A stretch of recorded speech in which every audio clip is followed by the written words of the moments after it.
हम प्रवल्लिका के परिवार से मिलने आए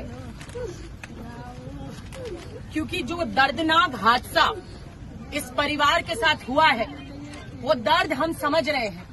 किस तरीके से एक गरीब परिवार मजदूरी करके, बर्तन मांज के, काम करके, मेहनत करके अपने बच्चों को कर्जा लेकर भी पढ़ाता है।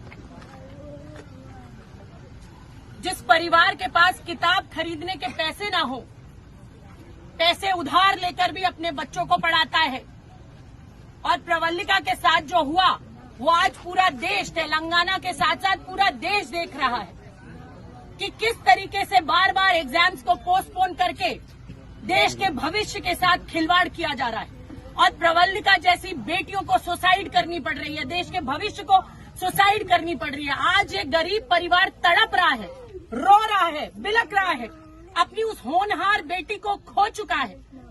शायद ये दर्द कभी इनके दिल से न निकले, लेकिन इस दर्द में नमक छिड़कने का काम जिस तरीके से केसीआर सरकार की, बीआरएस की पुलिस ने किया है, प्रवल्लिका के चरित्र पर उंगली उठाकर, ये बेहद शर्मनाक है। हाउ डेयर दे, उनकी हिम्मत कैसे हुई एक बेटी के चरित्र पर उंगली उठाने की। वो बेटी, वो कहते हैं कि वो पढ़ाई और तैयारी नहीं कर रही थी। देखिए ग्रुप 2 की किताबें, क्या लिखा है इस पे? प्रवल्लिका की राइटिंग में लिखा है। यार जिससे मेरे हाथ में नहीं है, इनके हाथ में, इनके हाथ में, इनके हाथ में। एक बेटी जो गांव से मेहनत करके कुछ बनने के लिए, अपने परिवार को पालने के लिए शहर में जा रही है, ये सरकार उनके चरित्र पर उंगली उठाती है, कहकर कि बॉयफ्रेंड की वजह से मौत हो गई।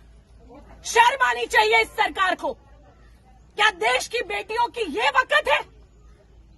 आज देश की बेटियां भविष्य संवार रही हैं, हवाई जहाज उड़ा रही हैं, बड़े बड़े प्रतिनिधित्व कर रही हैं, और ये देश की बेटियों को इन्होंने इस तरीके से समझा है।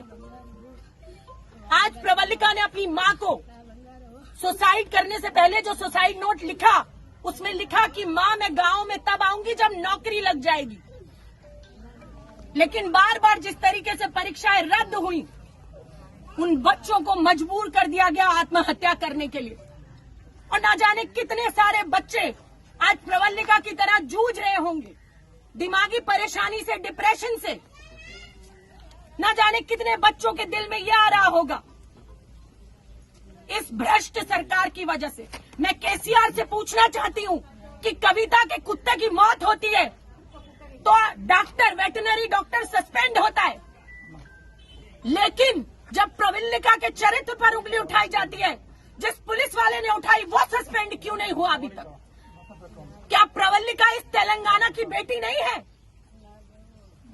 इस दुख की घड़ी में, इस परेशानी की घड़ी में हम प्रवल्लिका के परिवार के साथ है पूरी की पूरी कांग्रेस पार्टी।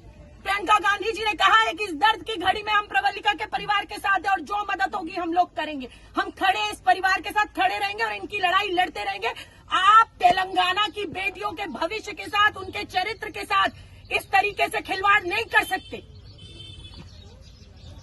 इस परिवार को मदद मिलनी चाहिए सरकार से, कॉम्पनसेशन, और इनके भाई को नौकरी मिलनी चाहिए। यह हमारी डिमांड है इस सरकार से। या तो पूरी करिए, नहीं तो युवा से कह दीजिए आप नाकारे हैं, निकम्मे हैं, आप नहीं दे सकते तेलंगाना को कुछ। आप कह दीजिए कि नहीं दे सकते, भविष्य को, युवाओं को कुछ नहीं दे सकते। रेवंत रेड्डी जी बात कर रहे हैं।